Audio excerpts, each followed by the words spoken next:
We're here with Adam Eiseman and Greg Cohen. Adam, how are you doing, man? Doing wonderful. Doing well. Greg, how are you doing? Hanging in there, brother. Fantastic. Adam, I like to let people introduce themselves instead of introducing for them. Would you like to introduce yourself? I will introduce myself. Yes. Adam Eiseman, CEO of JWB Real Estate Capital. Father of 8-month-old Blakely. Live out at the beach with my wife, Jillian. We've been together 16 years. And avid baseball golfer and a coach at heart. Cool, man. Excellent. How did you arrive to JWB, Adam? Tell us the origin story of you coming on board here. Sure. So one of our 4 business partners, Adam Riegel, and I were college buddies. He actually used to work for me back in college at a restaurant called Stonewood. Mm-hmm. In between undergrad and grad, I started managing it, and he came on board, and then we were quick friends. I moved in with him, so I was his tenant. He was my employee. One of those fun little mix mashes. We stayed in contact for many years after college. He joined JWB in 2006 with Greg and Alex, and would constantly keep me posted on the business. I went out to Houston, worked for the Astros for 5 years, and it was interesting to hear him and his business exploits, the ups, the downs. Real estate, obviously, 2007, 2008, 2009 was a wild time, and my wife was originally from Jacksonville, so I think I let him know in probably summer of 2009 that we were kicking around the idea of coming back to Florida, and that certainly started the discussion about if there was an opportunity with JWB. Okay. So let me give a little more insight there. Please, Greg. So awesome. Eisman was always like our number one prospect of who we were going to bring into the business. So he might have only thought that the courting process, the recruiting process started at that point later on, but Adam Riegel talked about Adam Eisman for years, and he's like, I'm going to get this guy. And when Adam Riegel says that he's going to bring somebody onto our bull team, in a china shop. He's going to do it. I've never seen him not accomplish it. So it's happened many times. You were in the sites for many, many years. Awesome. I mean, you got book after book, right? I mean, that's it. I did. From July of 2009 to probably March of 2010, I probably got 5 or 6 books in the mail. Strategic books about how you hate corporate America and why would you ever not work for yourself and you're grossly underpaid and underappreciated. Come do better. So it was suck. Yeah, I hate baseball. No, it was teeing me up to ultimately, obviously, come on board. The challenge at the time, ironically, was I met Greg and Alex for the first time in May of 2009 at Adam Riegel's bachelor party. Mm-hmm. And where was the bachelor party? It was in Boulder, Colorado. All right, that's all we got to say there. All right, so Boulder, Colorado. So Greg and I hit it off real well, and obviously 2 like minds, 2 like personalities, real easy to get along with. And I'm like, that'd be an easy guy to get along with in business. And then I met Alex, and literally, I won't go into too much detail, but I mean, within probably 10 minutes of meeting Alex, someone was pouring a beer on his head. We were getting kicked out of a club, and I'm like, this is the dude I'm going to work for? I'm like, you're crazy. I'm like, no way. And honestly, that was just the beginning. That was the first 10 minutes. We had another 3 days of that same experience. So I was Alex was at a different time in his life at that point, obviously, and I was very concerned about the business with him leading the charge. So okay, awesome. We'll leave it at that. That's pretty funny. So what was that? What was the I'm gonna get Adam Eisman? What was that conversation? Right? Was it I need a skilled operator? Is that kind of what the conversation was? No, Adam, and I remember being a part of that conversation. Mm-hmm. And Adam Riegel would say, "This guy is going to crush it," and we were kind of the same kind of question. Well, is he a skilled operator? Mm-hmm. Is he really smart? Is he really good with people? And he's like, I'm just telling you, if you get Eisman on board, he's going to crush it. He is all those things. It's the atmosphere, the culture, what he brings. And so when Adam Riegel said that, we were all on board. We tried to we flew this guy in, even though we didn't have any money at that point. That was pretty much our last dime, just so you know, and we flew you in, and we just wanted a game changer in our business. We knew that with our goals at that point, that the pie that we were trying to build here was much bigger. We couldn't accomplish it with the 3 of us. We knew that there was a place for Adam. We didn't know what capacity. In fact, when we brought him on, He was working. I managed him on the sales floor. What was the sales floor like at that point? There was no such thing as a sales floor, Greg. Yeah. It was unknown. There was no product, no prospects, no marketing, really no vision. It was kind of like sell something and figure it out, and it took me a long time to kind of adapt to that entrepreneurial mentality. You know, you go from corporate America where day one, all right, here's your job description, here's your training material, you know exactly what you're going to do, to where, I mean, it was probably 3-4 months in where I had no direction, no vision, and it was like, just go to work. And I'm like, go to work where? Like, you know, the database has no prospects, no leads. I'm just calling random people to try to figure it out. We had to figure out how to package and sell and price our product. And it was a wild time in the business. I mean, it was really a lot up in the air, and it wasn't until probably 6 to 12 months later that we started to make sense of it and find a path. But it took me a long time to embrace the mentality of, all right, it's my job to figure this out. No one's going to kind of lead me down a certain path or offer direction or training. It's, hey, figure it out, man. Make it happen. And that was kind of, once I turned the corner, as I think when we all turned the corner, and we started kind of have a bit of a vision, which was nice. Interesting. So when you turned that corner and you're like, I need to make this happen, what's the first thing you started working on? Like, what was your first like big initiative that you would say that you took on?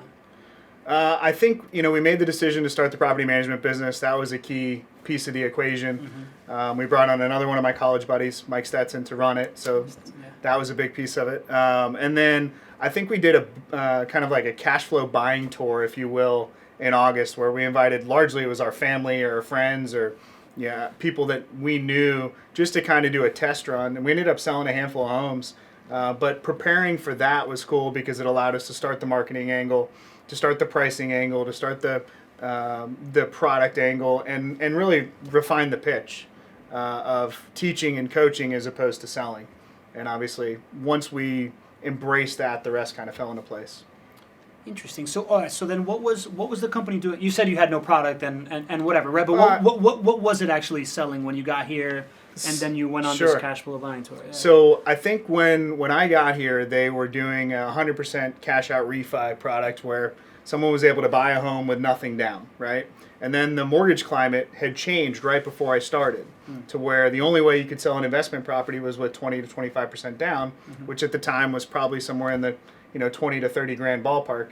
So when I came on board, most of the folks that were prospects, they didn't have the capital available. They weren't able to take advantage of an investment property at that time. And also at that point, a turnkey rental property, the market, the concept, the notion, nobody had ever heard of it. So it was a completely ambiguous, new to market type concept that we were trying to find our niche and find our angle. So, and at the time we were also selling to first time home buyers. So we were angling towards first time home buyers in that market. Yeah. But that was largely through grant programs too that largely dried up at that time. So it was a changing mortgage climate. And we were doing a whole bunch of other stuff too. We were sort of a jack of all trade, a master of none. At that point. We were average to maybe above average, maybe below average in a lot of different things, right? And so when we talk about the evolution of our business, one of the keys was when you and I sort of led the charge just to say, enough of all that other stuff. What we call turnkey investment properties, where people can buy a house and rent it out and make a great return on investment and have us do the management. That became our sole focus. Was that 2012 we did that? It was 2011. 2011. Yeah, it was April or May of 2011 when we flew to Memphis and then Orange County together. And we were together for like 10 days straight, and we came back and we're like, all right, we're not doing anything else. We're only doing this. Let's talk about the tour that we put on in Orange County. Oh my God. That is great. That was a rough one. What do you remember? So lay the scene. So we lay out this grand vision. We had some success selling investment properties to individuals through a tour, right, to bring people on site. And we said, well, that's great. We're taking this thing national. So now we're going to go to different cities across the country. We picked the most expensive and the farthest from us to organize a tour where we would basically sell our investment properties in a seminar. And so we go out to Orange County and we do that. We get like 100 people that register. Of course, it didn't cost anything to register. So how are you driving registrants at this point? This is pre-Facebook being easy to do. Yeah, it's pre-everything. This is like we had like I don't know, we sent an email out. I'm not sure, right? We probably took a newspaper ad out or something, And we're like, all right, so we spent thousands, tens of thousands of dollars to put this thing on. We had, what, like 8 people show up? I would have said 5. I mean, we probably had, at the time, we probably had 13 or 14 people that worked at JWB, and we probably had 10 or 11 of them at Orange County. We had more and we had like employees. 5 registrants that actually showed up. So it was like a 2 or 3 to 1 ratio as far as us to them. It was an ugly scene, and I think it was very sobering and humbling. And for us, it was, okay, let's figure out what we're doing. And when we came back, we made the decision to go all in on that model. Kind of Not the tour model. No. We took it off the national stage. We then went to phone sales, which has largely been incredibly successful, and invited people to Jacksonville to see us, which was the much smarter play, considering that's where the homes existed. That's where we existed. I'm going to take credit for that part of the decision. I think it was your decision to do the cash flow tour in Orange County. Perfect. Right. Yeah, that sounds right. Anything that works is clearly your idea. Clearly. Or Alex's. And anything that fails is clearly mine. So we're good. Nothing's changed. Nothing's changed a decade later. We're good. So what was it about pivoting into this like new category, like creating this category that made so much sense? So I think there was an appeal at that time from a market perspective, both from our ability to buy, produce, but I think for us it was the platform to build a team, right? Which is really what I love and what, fires me up about every single day at the office here is at that point with 12, 13 people at JWB, it was more of a hodgepodge of individuals not on the same path, not working for the same focus and outcome and production and experience to the client. Whereas if we unilaterally went all in, we could rally a bunch of individuals like-minded that all brought something to the table for the same output, for the same consistent results. And that's really what happened. I mean, and that was a key change to our mentality. And it's allowed for a lot of fun along the way because you're working with a lot of highly skilled, high motivated, energetic people that make you better each and every day, that, they challenge you when you're off kilter. So it's been a fun experience. Yeah, that makes a lot of sense, man. I'm hearing if you can be very clear on your destination, it's much easier to get people to walk the path. Of course. It's key, right? Yeah, for sure. If everyone has the same, target and same mission in mind, the path is a lot more fun and you're able to rally a lot of people along that same path. Yeah, cool, man. Clarity of purpose. And, I'm going to probably talk about these a lot, but those Tuesday morning meetings, I mean, like the first one I got to, you were presenting the 2020 vision, and it's just such a clear indication of where everyone's going and the engagement that everybody has. Yeah. It's just remarkable, man. And the other really remarkable thing that I see in y'all's company is this 4-person partnership of all guys that could be all the CEO Sure. or all, the COO or whatever. Yeah. That gets along really, really well. Could you give me a breakdown of what you think Sure. your 3 partners bring to the table? Like what's each one's superpower that makes it all go? Yeah, I mean, it's really a common question, and it's bizarre in the climate to have 4 leaders all with kind of equal involvement and equal say, and largely the fact that we're all stubborn and always right makes things incredibly challenging. So no, I think we've kind of settled in the last couple of years as far as our true roles. Alex is the visionary, right? He's the one who always going to push the boundaries, bring new ideas to the table. Make us step outside of our comfort zone to analyze whether or not it's worth us taking a slightly riskier opportunity and layering it onto the business, which is always healthy. I think Greg is kind of the complete polar opposite, where he's going to be the more conservative person amongst the 4 of us, where he's going to make sure that we're very thoughtful on what we do, very intentional, and certainly risk averse to some degree, where he's going to think about what's going to happen in the next 50 years as opposed to the next 5 seconds like Alex.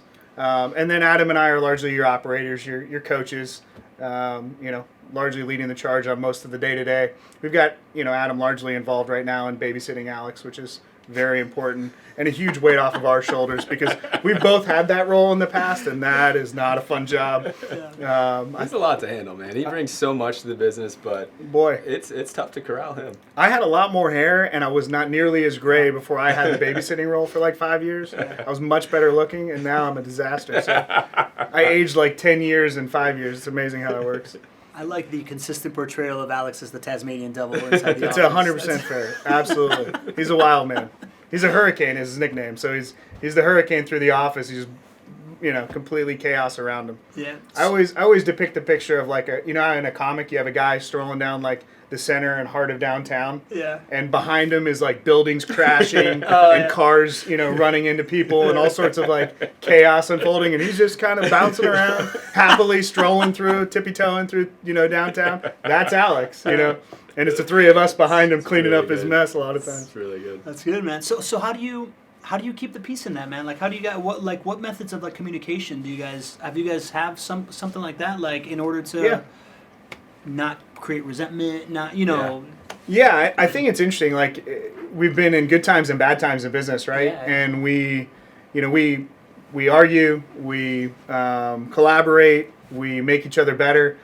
We always kind of come to resolve, regardless of the time. But certainly, when we're challenging each other in good times, it's a lot easier to kind of expedite that process, right? Yeah. So I think that that's the biggest thing is obviously hone in on the success of the business, and then you're able to come to resolution quicker. But I think it's we have to hear each other out, right? So I think you have to hear the other's point of view and welcome it, and not come to an immediate answer. But we've all kind of taken our roles, like we were talking about it just this week, where I like to kind of speak my mind first and then sit back and let everyone else discuss. Adam Riegel's the one that, absolutely always has the last word. He keeps quiet, lets everyone else talk it out, and then he wants to kind of, this is my opinion after hearing everyone else's perspective. So we've all kind of, taken our approaches and our roles, and it's a consistently evolving process. So there's not any which playbook that works exceptionally well.